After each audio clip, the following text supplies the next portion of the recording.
Welcome to Classic Comedy of Old Time Radio. I'm your host, Ron Eckelbarger. With the exception of a couple of special episodes, which we will hear in the next couple of weeks, we have come to the end of the regular Bickersons episodes. This is the last of the full 30-minute episodes of the Bickersons from their 13-episode run as a summer replacement series in 1951. Here now are the Bickersons, starring Frances Langford as Blanche Bickerson and Lou Parker as John, in a show entitled John the Shoplifter, from August 28th, 1951. Philip Morris presents The Bickersons, produced, broadcast, and transcribed from Hollywood, starring Frances Langford and Lou Parker.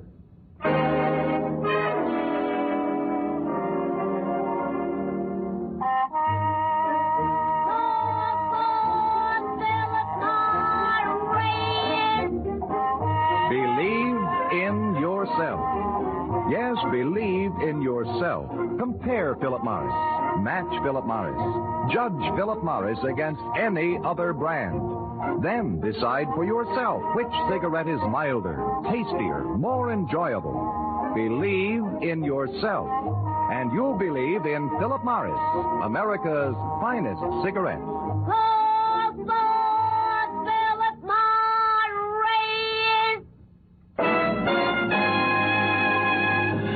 They fight, they yell, they squabble and squawk, but they love each other as much as any married couple in the world. That's Frances Langford and Lou Parker, stars of Philip Rapp's humorous creation, The Bickersons.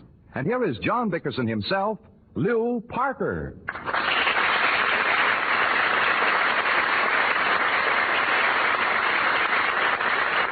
Thank you, ladies and gentlemen, and good evening. Before Frances and I square off for our weekly marital mayhem, here is Miss Langford as her more lovable self, the GI's Purple Heart girlfriend. Frances?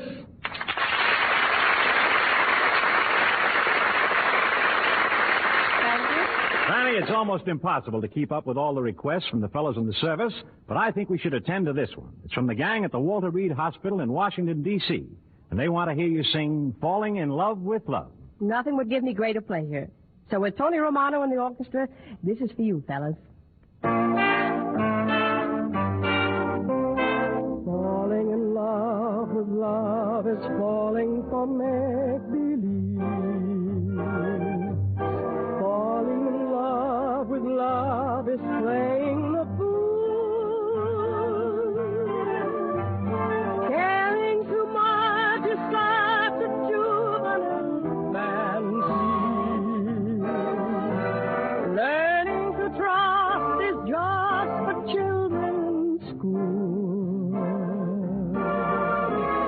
I fell in love with love one night when the moon was full. I was unwise with eyes unable to see.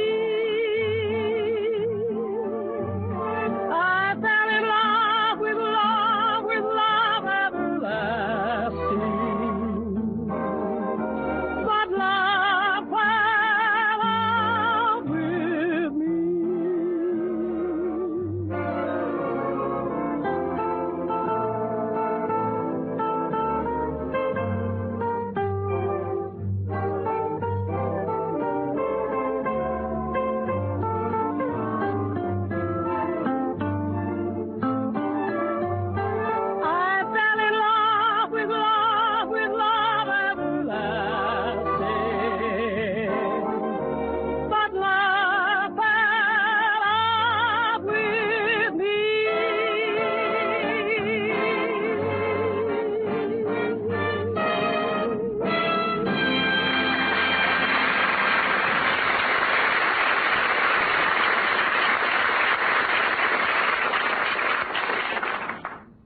Friends, in a moment, we'll have a look in at the Bickersons. But first, I'd like to have a word with the most important person in the world when it comes to choosing a cigarette.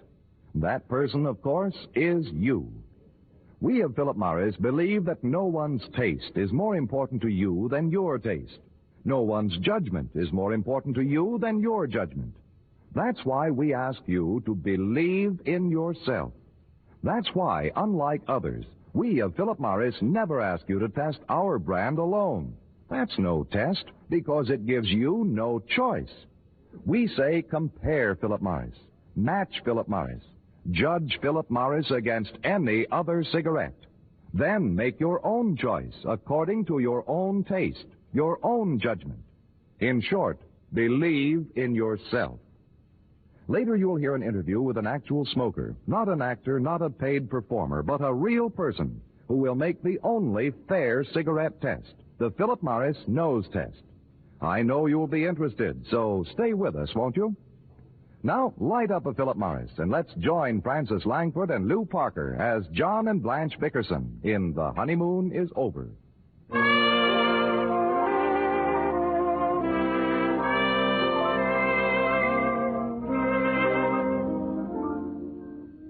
John.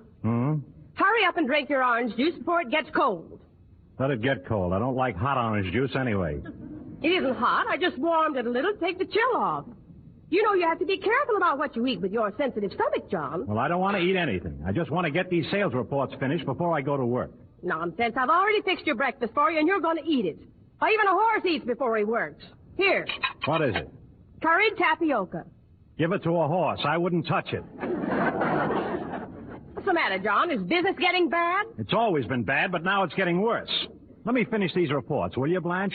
I don't know. For a man who doesn't make any sales, you certainly do a lot of paperwork. I make plenty of sales. Look at this. You see this big pile of papers over here? Well, half of them are orders. What about the other half? Cancellations. Hand me that eraser, Blanche. I made another mistake on this order. Well, why bother to correct it? It's a canceled order, isn't it? Give me the eraser. Oh, here. Thanks. There, that does it. Books all balanced. Sales, $5,600. Cancellations, $5,600. Well, I'll say one thing for you, John. You're the neatest failure I ever saw. Now, don't start that again. I've got a steady job, and that's what counts. Where's my hat? On the sideboard. Where's my lunch? In your hat. You'll be home early, won't you, John? I'll try. Never mind trying. Just do it. You've got a long drive ahead of us tonight, and I don't want to be late for the wedding. What wedding? Oh, come on, John. You know my cousin Agnes from Saugus is getting married tonight. I give up. If that fish-faced cousin of yours could hook a husband, no man in the world is safe. How can you say that, John? You know very well Agnes won a beauty contest last year at the canning factory. A fine beauty contest winner, Miss Imported Sardine of 1950. Skinless and boneless division. Well, what do you care? You're not marrying her. You're only going to the wedding. No, I'm not. Of course you are, silly. I'm going to be the bridesmaid, and you're the best man. Now, be a good boy and buy a new tuxedo on your way to work. What's wrong with the one I've got? Oh, you can't wear that thing, John. It's out of style. Nobody's wearing seersucker tuxedos anymore. It's not seersucker. It's crimped shark skin. All it needs is a pressing to cover up the shine in the coat. Well, the pressing won't cover up the hole in the pants. Don't be so stingy, John. You can pick up a nice second-hand tuxedo for under $20. I'm not stingy, Blanche. I just can't afford it. You can, too. If I can afford a brand-new evening gown for $68, you can certainly afford a second-hand tuxedo. I knew it. You only want to go to the wedding because you bought a... Wait a minute. We can't go anyway. Why not, John? I just remembered that I have to take inventory at the office tonight. Oh, John. Too bad. I would have loved going to that broken-down wedding, but that's the breaks of the game. Take that dress back, Blanche. I can't. I've already had it altered. Give it to me. I'll take it back. I'm not throwing away $68 because you had it altered. Where'd you buy this dress, Blanche? At Fuller's. But, John, can't you try to get off from work just for tonight? No. It's such a pity. You're the best man, and the groom is depending on you. What are you talking about? I never met him in my life. Why should he depend on me? Well, he's very nervous, and he's liable to call off the wedding if you don't show up. Oh. Well, in that case, I've got no choice in the matter. You'll go? Of course not. It's the least I can do for the poor sucker. Goodbye, Blanche. I'm going to return this dress to Fuller's before I go to work.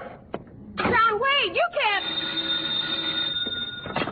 Hello? Oh, Clara, how are you? Oh, I'm not so good. John's not going to the wedding. No, he's taking the dress back to Fuller's. What's that? I bought it at Plumber's. Good heavens. John! John! John!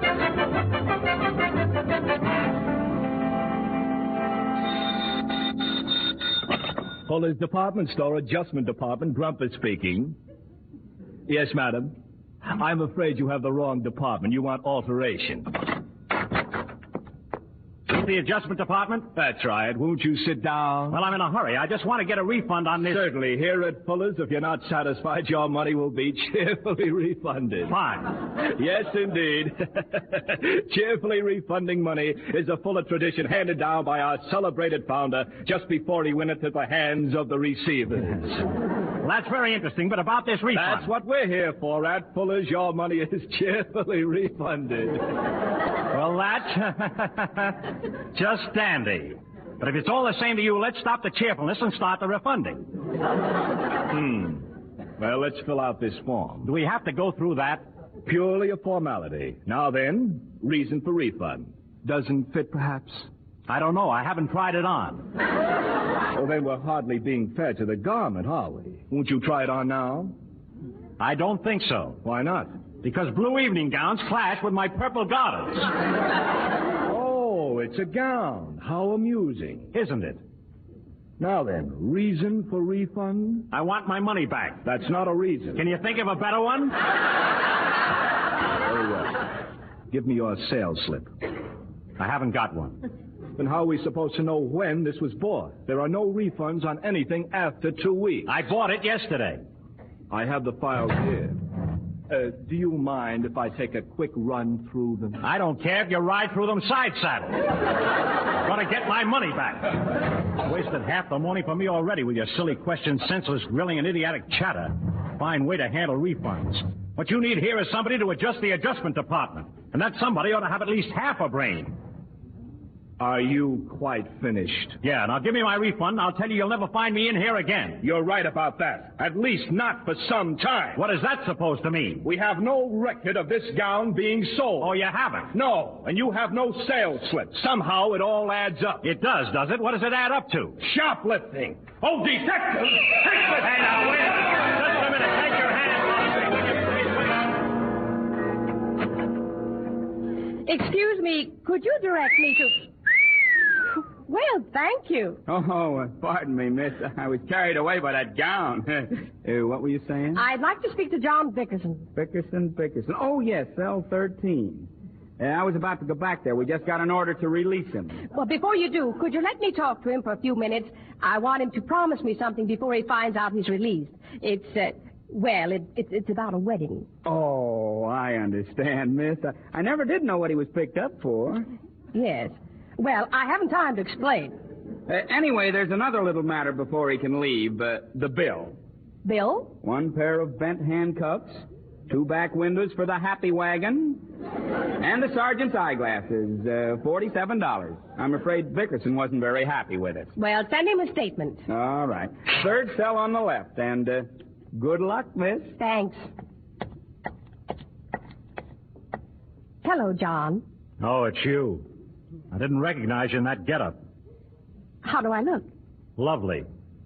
Sure, but what good are fancy clothes when you're the wife of a jailbird? I'm not a jailbird, and I'm going to sue that store for every nickel they've got for false arrest. Have you hired a lawyer? No. Why not? Well, what have you ever done for me? What? I asked you to do one simple little thing, like taking me to my cousin's wedding, and you make up all kinds of excuses to get out of it. Those weren't excuses. I was supposed to take inventory tonight. Probably get fired for not even showing up. Well, it's too late to worry about that. But there's still time to go to the wedding if you can get a parole. What parole? I haven't been convicted of anything. If you just call that broken-down store and get them to drop the charges... Will you take me to the wedding if I do? Blanche, this is blackmail. Mm-hmm. Will you? To think that my own wife... Will you take me to the wedding, John? Even if I said yes, where could I get a tuxedo at this hour? I've got one right here in this box. Compliments of Fuller's Department Store. Put it on. Thought of everything, didn't you? Mm-hmm. I can't prove it, but I've got a sneaking suspicion you engineered this frame-up all the way down the line. Oh, John. All right, you win. Get me out of here. Well, rattle on the bars with your tin cup, dear. Oh, what's the use? Hey, screws! Why, that's wonderful, John. You've adjusted to your environment perfectly. Now, keep quiet. Where is that guy? All right, take it easy. I'm coming. Gonna let you out now, Bickerson. About the wedding, John. I know how you feel, but believe me, you won't regret this decision. Oh, so you finally broke him down, huh, miss? Gotta hand it to you. Didn't even need a shotgun.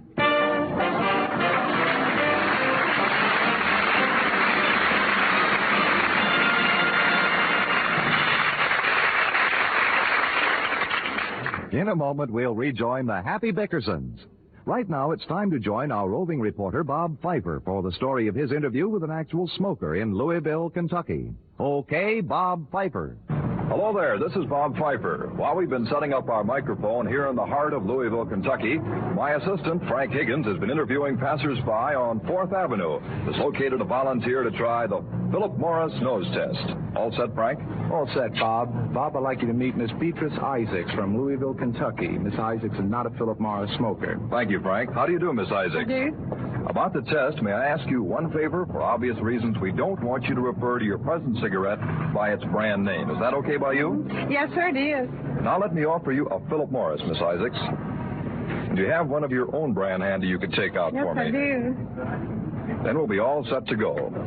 Fine. Now, which cigarette would you like to try first, Miss Isaacs? I'll try my brand. Try your brand first?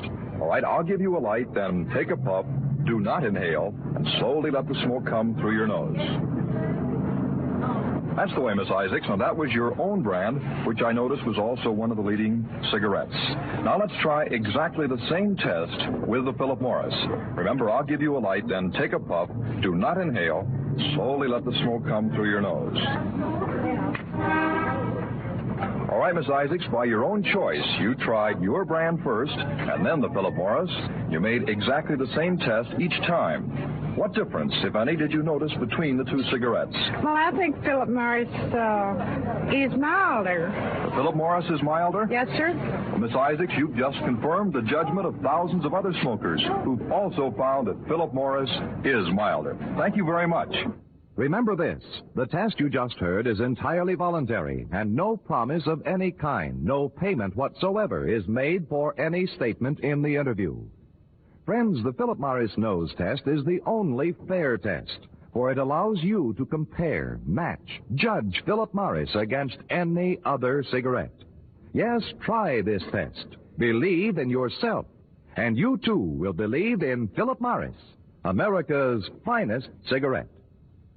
And now back to Francis Langford and Lou Parker as John and Blanche Bickerson in The Honeymoon is Over.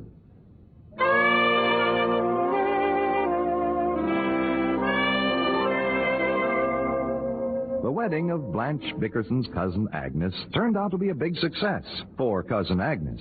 For the Bickersons, it turned out to be a long ride home. Too long. So in a motel on Highway 99 in cabin number 13, the Bickersons have retired.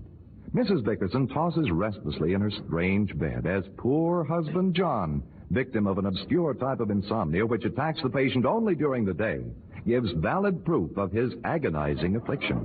Listen.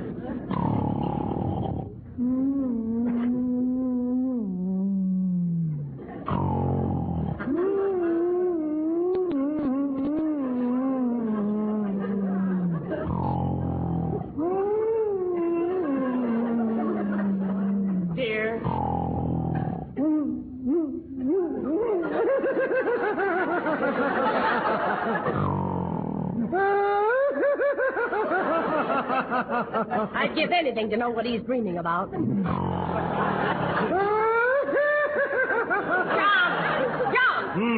Turn over on your side. Go on! I heard such noises. You're giggling like a new bride. What are you dreaming about? New bride. What? What? What's the matter, Blanche? What's the matter? I hate this motel. We must have passed at least 50 others on the road. Why did you insist on stopping here? This was the only one that had a vacancy. Place gives me the creeps. I'm afraid to go to sleep, John. What's the matter with you, Blanche? There's all sorts of eerie sounds, and I swear I saw something moving outside the window. Probably the wind. No, it wasn't. I saw it distinctly. It was a terrifying shape with long ears and a head like a donkey. Woman's afraid of her own shadow. No donkeys outside the window, Blanche. Go and look. Okay, put on the lights. The lights are on. Take off your sleep shades. Oh, you can think of more ways to keep me up. There's nothing outside the window, nothing. Are you satisfied? I swear I saw something. Put out the lights. Good night. Good night. It was a wonderful wedding, wasn't it, John? Wonderful. Didn't my cousin Agnes look stunning in her wedding dress? And didn't Willie look handsome in your tuxedo? Imagine that bum showing up for his own wedding and bagging blue jeans. They weren't baggy. They looked fine on you. Let me sleep, Blanche. I think they'll make a wonderful couple, don't you, John? Couple of what? I hope they'll be as happy as we've been. In spite of all our little arguments, you are satisfied with our married life, aren't you, John? Aren't you? What? Are you satisfied with our married life? Satisfied? I've had more than enough.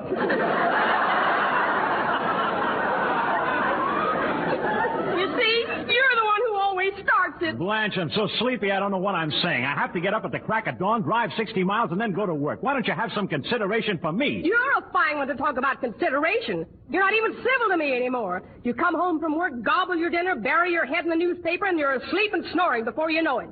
You don't even like to say goodnight to me. You're wrong, Blanche. I love to say goodnight to you. Good night. Sure, take the easy way out. Don't discuss things sensibly and try to reach a solution. Just go to sleep. Fat chance. I shouldn't talk to you at all after your behavior tonight. There was nothing wrong with my behavior. I suppose you thought it was all right to rumble with Willie and hand the bride a cigar. Poor little Agnes, she cried so hard she ruined her bridal veil. She didn't need a veil. She could have combed her eyebrows straight down. First time I ever saw a bride with a crew haircut. You stop that. Agnes had a beautiful cropped bob. Yeah. She may not be the prettiest girl in the world, but she's got a lot of charm. The boy who married her got a prize. What was the prize?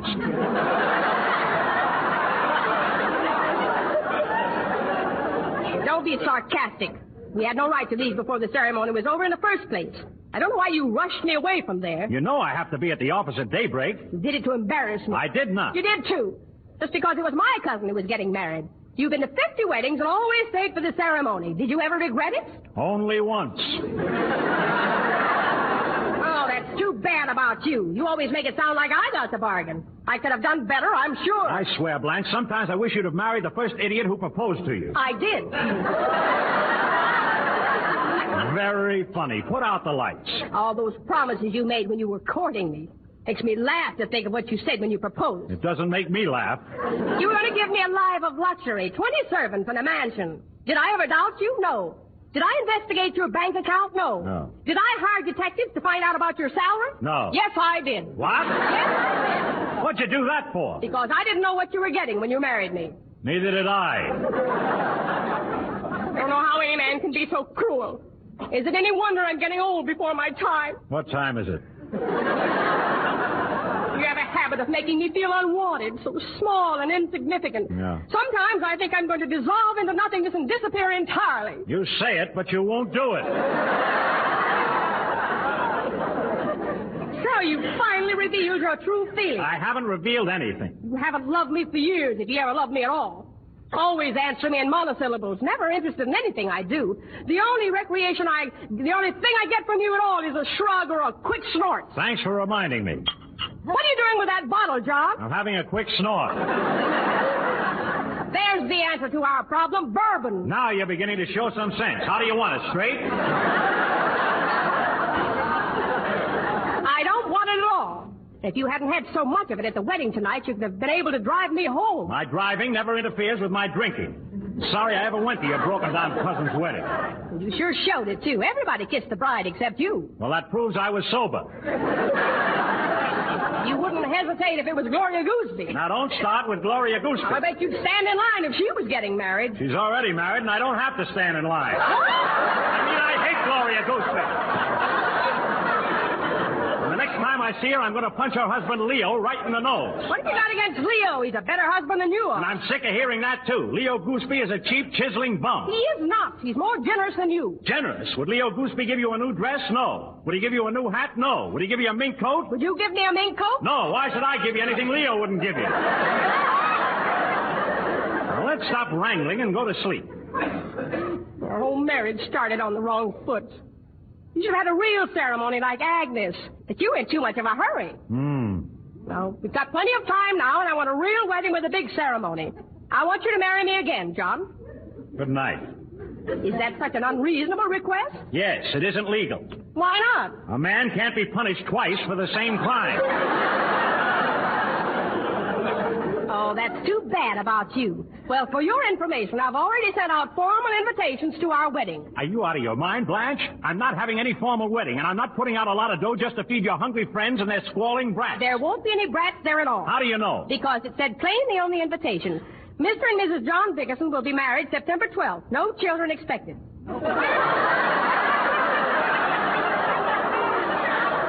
Put out the lights. Not until you promise me to go through with it.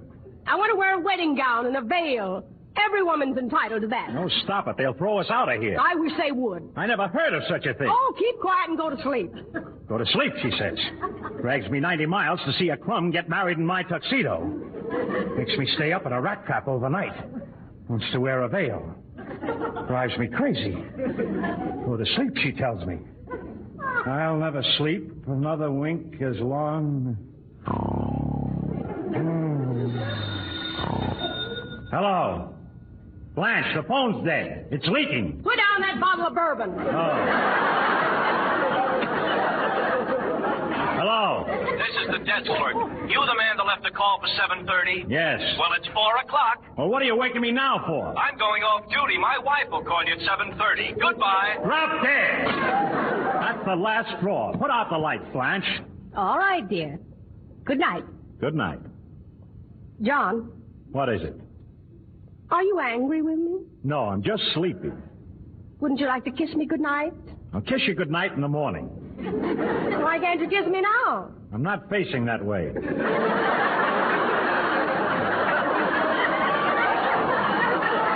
Good night, Blanche. John, I have something important to tell you. Tell me tomorrow. Do you realize I'm the only woman in my set who doesn't have an engagement ring? You have, too. I gave you a beautiful ring, 14-karat gold filled. It had an enormous hole in the top for a diamond. I bought a diamond ring for $300. Blanche, you didn't. I had to. After living with you for 7 years, I was ashamed to face my friends. They were starting to talk. About what? About us. Everybody knows we're not legally engaged. Blanche, are you insane? How can you squander $300 on a diamond ring? Don't scream at me. I deny myself everything. I've been cutting your bloomers in half and wearing them for shirt sleeves. I've been using chicken fat for hair tonic. My only bathing suit has a hole in the knee. I haven't spent a nickel on myself, and she buys diamonds. You bought a sack of popcorn yesterday. What popcorn? That was my teeth. They fell out from malnutrition. Where's that ring, Blanche? Let me see it. Here.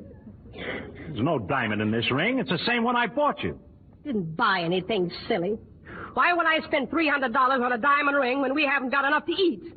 Who am I going to fool? My friends know we're paupers. Oh, they do, huh? Certainly. They laugh up their sleeves every time they see me wear that ring with a hole in it. Is that so? Well, I'll put a stop to that, honey. I'll take it to the jeweler's in the morning. John, are you going to put a diamond in it? No, I'm going to plug up the hole. Good night, Blanche. Good night, John.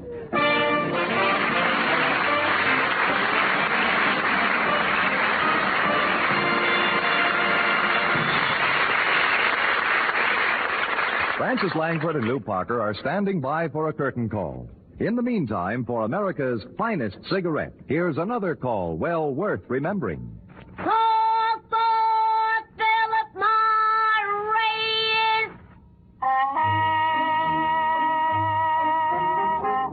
Remember, Philip Morris is definitely less irritating, definitely milder than any other leading brand. Remember, no cigarette hangover means more smoking pleasure. So, Call for Philip Morris. now here are John and Blanche Bickerson as Francis Langford and Lou Parker. Oh, Lou, have you seen this package that arrived to you among the fan mail? I know. What is it, Francis? It's a little gadget to encourage sleep. It's called an anti-snore ball. Oh, isn't that cute? Just because I snore on the program, I guess people think that I actually snore at home. Well, do you? Of course not. As a matter of fact, I'm a very quiet sleeper. Well, here's your snore ball. Thanks, Franny. Incidentally, who sent it in? Your wife. Good night, Lou. Good night, Francis. Everybody.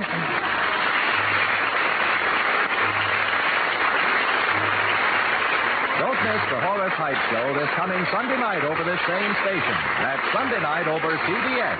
In the meantime, don't forget to...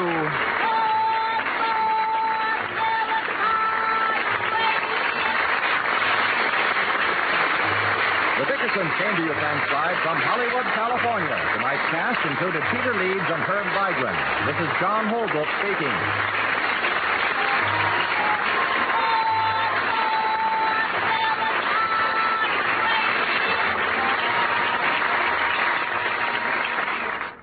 Please send your questions and comments to host@classiccomedyotr.com. Come back next Monday for one of the special episodes of The Bickersons, and check in on Wednesday for the next installment of The Bob Hope Show. Until next time, in the words of Fred Rogers, you know who that is, Mr. Rogers, we all have different gifts, so we all have different ways of saying to the world who we are.